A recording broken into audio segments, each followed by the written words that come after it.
Сәлем достар, сіздермен бірге мен Нұрмат Қымбат, және де бүгін біз әдебиеттен Әбу Насыр әл-Фарабидің «Ғашықтасың туған жер» өлеңіне тоқталатын боламыз. Ең бірінші біз Әбу Насыр әл-Фарабидің өзіне тоқталып алайық. Әбу Насыр әл-Фараби 870 жылы Сырдария бойындағы Отырар қаласында дүниеге келген, және де Александрадан кейінгі кітапқа ең бай деп айтылатын қала. Ол өз заманындағы үлкен мәдениеттің орталығы болған, ол Отырар қаласы. Және де ұлы ғұламаның толық аты жөні Әбу Насыр Мұхаммед ибн Тархан ибн Узлах әл-Фараби.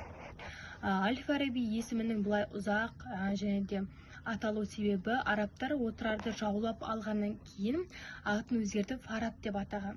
Осыған байланысты Әбу Насырда өз туған жерінің атымен Фараби, яғни Фарабтық деп аталған.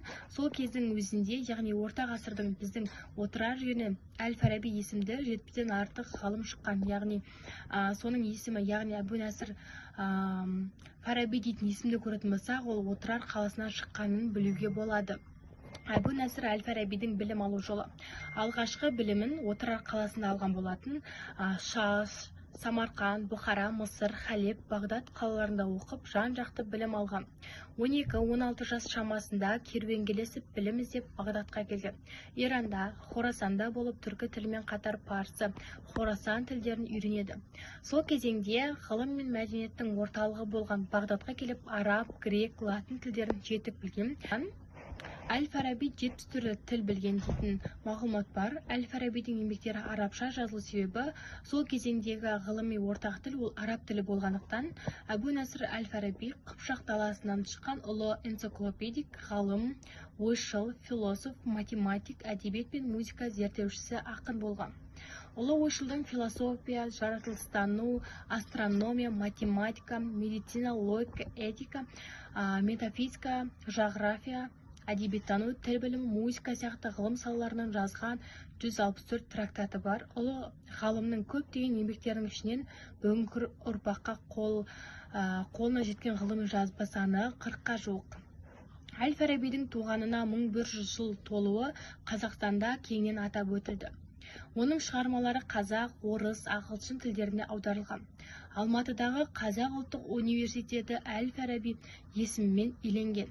Әл-Фараби Бағдаттағы Байт әл-Хахма атты ғалымдар үйіне және әлемдегі ең бай кітапханада көптеген әйгілі ғалымдармен кездесіп, араласып меңгерген тілдері ол грек, латын, санскрит.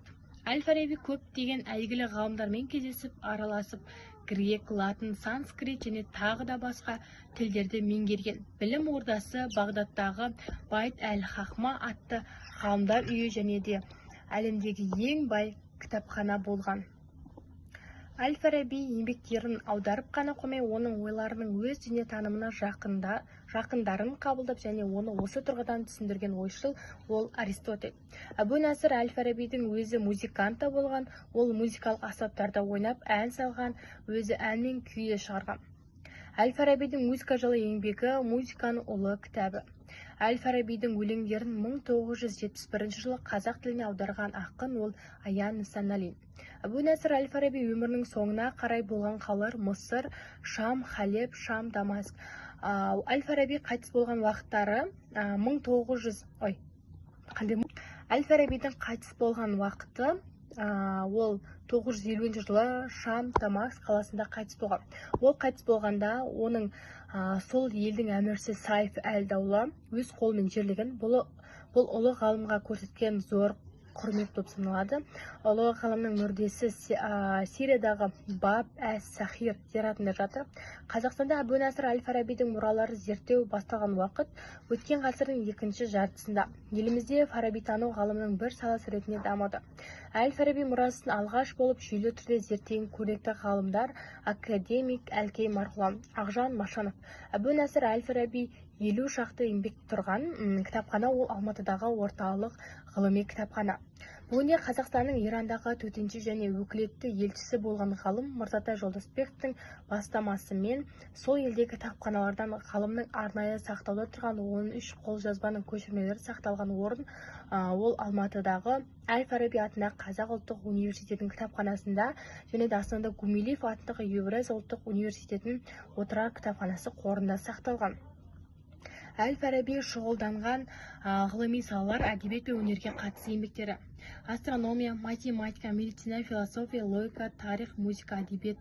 Әл-Фараби әдебиет пен өнерге қатысты еңбектері: өлең өнер туралы трактат, риторика туралы трактат, әдебиеттегі пікірталас туралы трактат, мемлекет билеушісінің нақыл сөздері, ғылымдардың шығу туралы трактат. Фараби көзінің тірісінде-ақ бірінші ұстаз Арсүлден кейінгі екінші ұстаз деген құрметке атқа ие болған болатын.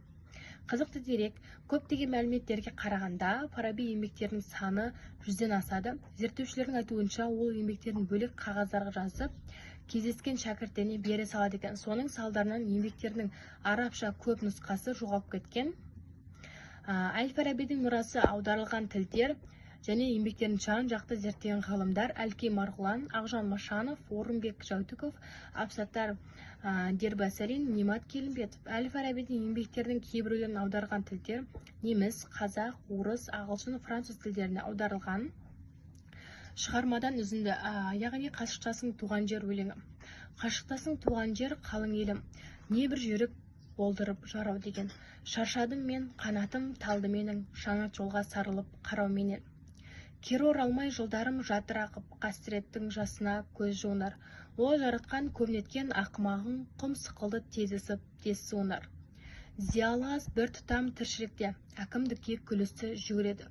Көкірекпен сезініп күрсініп көп, жаным менің түршігіп түңіледі. Тіршілікте құрыштай бол төзімді. Тіршілікте құрыштай бол төзімді. Сан мәртеде алдаса да өзіңді. Тағдырыңды еш уақытта жазғырма, тіпті кейде болса да әзәзіл асқырған. Өрге жүзген өнегелі ісімен таңда адал дос өз теңінің ішін. Жүргендер көп достық атын малданып, алайда тек қалма оған алданып. Бұл өлеңде, Қашықтасың туған жер өлеңінде, Әл-Фараби құм сықылы тезісіп тез суынар. Ақымақ есебіне көрсеткен бейне әкімдікке жүгіретіндер. Тіршілікте құрыштай бол төзімді өлеңде Әл-Фараби шақыратын іс ол адал дос табу. Соңына дейін менімен бірге болғандарыңызға рахмет. Бір қанатты сөз: легенда бол, ұбт сенен қорықсын.